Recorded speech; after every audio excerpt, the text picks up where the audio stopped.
জানবে না। এই দেশগুলোতে মানুষ থাকবে নিরাপদ। সর্বপ্রথমেই আসে সুইজারল্যান্ড, ইউরোপের হৃদয়ে অবস্থিত ছোট্ট একটি দেশ। এই দেশের চারদিকে রয়েছে ফ্রান্স, জার্মানি, ইটালি এবং অস্ট্রিয়া।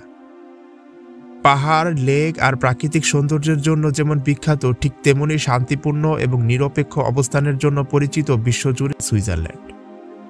এতটাই নিরপেক্ষ যে গত 2 শতাব্দীতে কোনো যুদ্ধেই অংশ নেয়নি এই দেশ। আপনি বিশ্বাস করবেন কিনা জানি না, কিন্তু সুইজারল্যান্ড সর্বশেষ যুদ্ধ করেছিল 1815 সালে।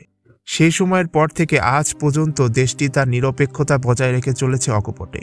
এই নিরপেক্ষ নীতির কারণে সুইজারল্যান্ডের আন্তর্জাতিক কূটনীতিক সম্পর্ক, বৈশ্বিক শান্তি আলোচনা এবং নিরাপদ আশ্রয়স্থল হিসাবে এক অনন্য পরিচিতি গড়ে তুলেছে। ইউরোপে অবস্থিত হওয়া সত্ত্বেও সুইজারল্যান্ড ইউরোপিয়ান ইউনিয়নের সদস্য নয়, এমনকি ন্যাটোরও অংশ নয়। বিশ্বযুদ্ধের সময় এই দেশটি কেন সবচেয়ে নিরাপদ থাকবে তার প্রথম এবং প্রধান কারণ হচ্ছে সুইজারল্যান্ডের ভৌগোলিক অবস্থান। সুইজারল্যান্ডকে ভৌগোলিকভাবে 3টি প্রধান অঞ্চলে ভাগ করা যায়। এর দক্ষিণে বিস্তৃত বিশালাকার আল্পস পর্বতমালা, যা দেশটিকে ইতালি ও অস্ট্রিয়া থেকে স্বতন্ত্র করেছে। পশ্চিম ও উত্তর দিকে রয়েছে আরও একটি পর্বতশ্রেণী, যা ফ্রান্সের সঙ্গে প্রাকৃতিক সীমানা তৈরি করেছে। এই পর্বতমালাগুলো শুধু সৌন্দর্যের জন্যই নয়, বরং প্রতিরক্ষা কাঠামোর দিক থেকে অত্যন্ত গুরুত্বপূর্ণ। এই পাহাড় এমনভাবে ঘিরে রেখেছে দেশটিকে যেন এক প্রকৃতির তৈরি দুর্গ। এর কারণে বাইরের কোনো শক্তির পক্ষে সুইজারল্যান্ডে সহজে প্রবেশ করা প্রায় অসম্ভব। এছাড়াও সুইজারল্যান্ডে রয়েছে একটি বিশেষ অঞ্চল, যেটাকে তারা বলে প্লেডো। এখানে দেশের বেশিরভাগ মানুষ বসবাস করে। এই অঞ্চলকে এমনভাবে পরিকল্পনা করে তৈরি করা হয়েছে যে কোনো যুদ্ধ পরিস্থিতিতে এইটি সেনাবাহিনী দ্বারা দ্রুত খালি করে ফেলা যাবে। এছাড়াও সুইস সরকার তার দেশের পাহাড়গুলোতে বসিয়ে রেখেছে প্রায় 26,000টি ব্যাংকার, অ্যান্টি এয়ারক্রাফট এবং মেশিনগান। এই অঞ্চল এতটাই সুরক্ষিত যে আকাশপথেও এটি লক্ষ্য করা কঠিন এবং স্থলপথেও এটিকে আক্রমণ করা প্রায় অসম্ভব। এর পাশাপাশি সুইজারল্যান্ডের প্রতিটি সড়ক, ব্রিজ এবং টানেল এমনভাবে ডিজাইন করা হয়েছে যে কোনো বিপদে একটি রিমোট কন্ট্রোল দিয়েই তা উড়িয়ে দেওয়া সম্ভব। এর ফলে বাইরের কোনো সেনাবাহিনীর জন্য দেশটিতে প্রবেশ করা অত্যন্ত কঠিন হয়ে পড়বে। আরেকটি বড় কারণ যা সুইজারল্যান্ডকে এতটা নিরাপদ করে তোলে তা হলো এটি বিশ্বের একমাত্র দেশ যার কাছে এত বেশি নিউক্লিয়ার রক্ষা ব্যবস্থা রয়েছে। পুরো পৃথিবী পারমাণবিক হামলায় ধ্বংস হয়ে গেলেও এই দেশের মানুষ থাকবে নিরাপদ।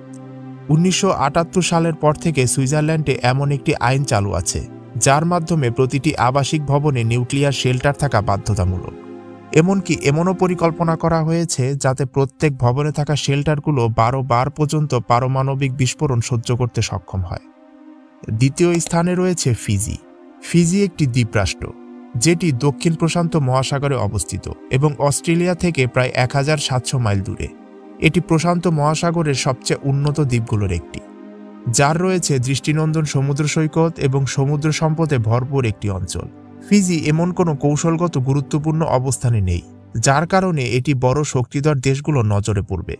এখানে কোনো বড় সামরিক ঘাঁটিও নেই এবং তাদের নিজেদের সেনাবাহিনীও মাত্র 6000 জন। আরেকটি বড় বিষয় যেটা ফিজিকে নিরাপদ করে তোলে তা হলো এর ভৌগোলিক দূরত্ব। এটি এশিয়া, আমেরিকা, ইউরোপ ও আফ্রিকা থেকে এতটাই দূরে অবস্থিত যে পৃথিবীর অন্য প্রান্তে যদি যুদ্ধ হয়েও যায় তাহলে ফিজির উপর তার কোনো প্রভাবই পড়বে না। এমনকি যদি অস্ট্রেলিয়ার উপর হামলা হয়, অস্ট্রেলিয়া দখল হয়ে যায়, তাহলেও ফিজি এতটাই দূরে যে সেখানে সমুদ্রপথে পৌঁছানোটাও মোটেও সহজ নয়, কারণ এর চারপাশে আছে 300টিরও বেশি দ্বীপ, যেগুলোর প্রতিটি পেরোতে হলে এক শক্তিশালী সেনাবাহিনী প্রয়োজন, আর সেটা ভীষণ কঠিন কাজ। এছাড়াও ফিজির অর্থনীতি মূলত পর্যটন ও কৃষির উপর নির্ভরশীল। বিশ্বযুদ্ধের পরিস্থিতিতে যদি পর্যটন পুরোপুরি বন্ধ হয়ে যায়, তারপরও ফিজির কাছে বিপুল পরিমাণ কৃষি জমি আছে এবং সমুদ্র থেকে মাছের অফুরন্ত যোগান পাওয়া যায়। এই কারণেই সেখানে বসবাসরত মানুষের খুব একটা সমস্যা হবে না। তালিকায় তৃতীয় স্থানে আছে নিউজিল্যান্ড। ফিজি থেকে মাত্র কয়েক মাইল দূরে অবস্থিত নিউজিল্যান্ডকে গ্লোবাল পিস ইন্ডেক্স অনুযায়ী বিশ্বের সবচেয়ে শান্তিপূর্ণ দেশ এবং বিশ্বের 10ম সবচেয়ে সুখী দেশ হিসাবে বিবেচনা করা হয়। তবে তৃতীয় বিশ্বযুদ্ধে বেঁচে থাকার ক্ষেত্রে এর প্রকৃত কারণ হল এর অবস্থান, ভূরাজনৈতিক নীতি এবং প্রাকৃতিক সম্পদের প্রাচুর্য। যদি অবস্থানের দিক থেকে দেখা যায় তাহলে নিউজিল্যান্ড ফিজির থেকেও প্রায় 1600 মাইল দক্ষিণে অবস্থিত, অর্থাৎ এটি তৃতীয় বিশ্বযুদ্ধের অ্যাকশনের থেকে অনেক দূরে। দ্বিতীয় কারণ হচ্ছে নিউজিল্যান্ডের পাশে অবস্থিত সাউদার্ন আল্পস পর্বতমালা, যা যে কোনো ধরনের আনুষ্ঠানিক আক্রমণের বিরুদ্ধে এটি প্রাকৃতিক প্রতিরক্ষা দেয়। সবশেষে তালিকায় আছে আইসল্যান্ড। যুক্তরাজ্য এবং ইউরোপের অন্যান্য দেশ থেকে প্রায় 1000 মাইল দূরে অবস্থিত এই দ্বীপটি প্রাকৃতিক সম্পদ এবং অসাধারণ সৌন্দর্যে ভরপুর। আটলান্টিক মহাসাগরের দ্বিতীয় বৃহত্তম দ্বীপ হওয়ার পাশাপাশি আইসল্যান্ডের দুটি রয়েছে প্রধান বৈশিষ্ট্য, যা যে কোনো যুদ্ধ পরিস্থিতিতে এটিকে অত্যন্ত নিরাপদ দেশ করে তোলে। প্রথমত, এর অবস্থান। এটি ইউকে এবং ইউরোপীয় দেশগুলো থেকে এতটাই দূরে যে সরাসরি যুদ্ধে এই দিকে কারো নজর যাওয়ার সম্ভাবনা খুবই কম। দ্বিতীয়ত, আইসল্যান্ডে রয়েছে বিপুল পরিমাণ নবায়নযোগ্য জ্বালানি উৎস, যার ফলে তারা 100% জ্বালানি নিজেরাই উৎপাদন করে। এই কারণে তাদের বাইরে থেকে কোনো প্রকার শক্তি আমদানি করার প্রয়োজন হয় না। যেখানে বিশ্বের অন্যান্য দেশগুলো যুদ্ধের সময় জ্বালানি সংকটে পড়বে, সেখানে আইসল্যান্ডের ওপর তেমন কোনো প্রভাবই পড়বে না। এছাড়াও আইসল্যান্ডের জনসংখ্যা খুবই কম। এক জরিপে দেখা গেছে আইসল্যান্ডের প্রতি বর্গ কিলোমিটারে মাত্র 8 জন মানুষ বাস করে। এর মানে হলো যুদ্ধের পরিস্থিতিতে প্রচুর সংখ্যক শরণার্থী এখানে আশ্রয় নিতে পারবে।